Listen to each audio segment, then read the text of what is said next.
أعوذ بالله من الشيطان الرجيم بسم الله الرحمن الرحيم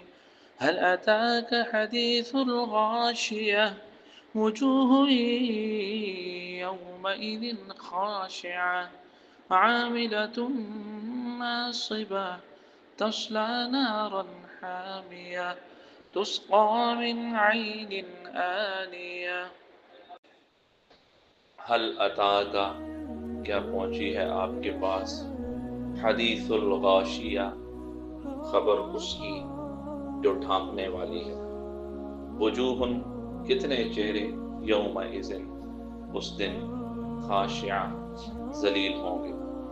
عاملۃ کام کرنے والے ناصبہ تھکے ہوئے ہوں گے تصلا داخل ہوں گے نارن حامیہ دہتی ہوئی آگ میں تسقا ان کو پلایا جائے گا من عین اس چشمے سے آنیہ جو کھولتا ہوا اس سورہ کے اندر اللہ رب العزت نے جہنم کے مناظر کو بیان فرمایا ہے اور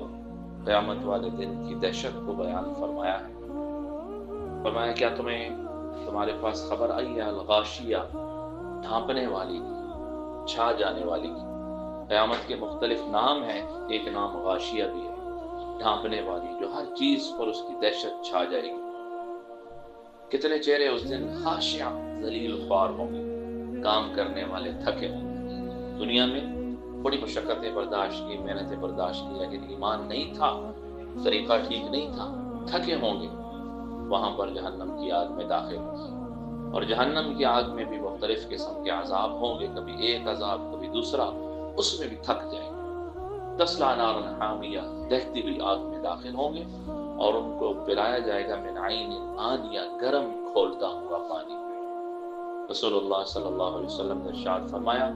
ما رأیت مثل النار میں نے جہنم جتنی خطرناک جگہ نہیں دیکھی نہ محاربوہا جس سے بھاگنے والے لوگ سوئے ہوئے اس لیے انسان کو ایسے اعمال کرنے چاہیے جو جنت کی طرف لے جاتے ہیں اور ان اعمال سے بچنے کی کوشش کرنی چاہیے جو جہنم کی طرف لے جاتے ہیں اور اللہ رب العزت سے روزانہ دعا مانگنی چاہیے یا اللہ ہمیں جہنم کے عذاب سے بچا رسول اللہ صلی اللہ علیہ وسلم نے فرمایا کہ جو شخص یہ دعا مانگتا ہے 3 دفعہ یا اللہ مجھے جہنم سے بچا تو جہنم کہتی ہے یا اللہ اس شخص کو مجھ سے آزادی نصیب فرما اس لیے اللہم اجرنی من النار 3 دفعہ انسان کو ہر وقت مانگنا چاہیے اللہ سے کہ اللہ مجھے جہنم سے بچا ہر نماز کے بعد ویسے بھی جب بھی انسان کو خیال آ جائے یا اللہ مجھے جہنم سے آزادی فرما جہنم سے میری آزادی فرما جہنم کی آگ سے مجھے بچا میری بخشش فرما اللہ پاک ہم سب کو اپنے فضل سے جہنم کے عذاب سے بچائے آمین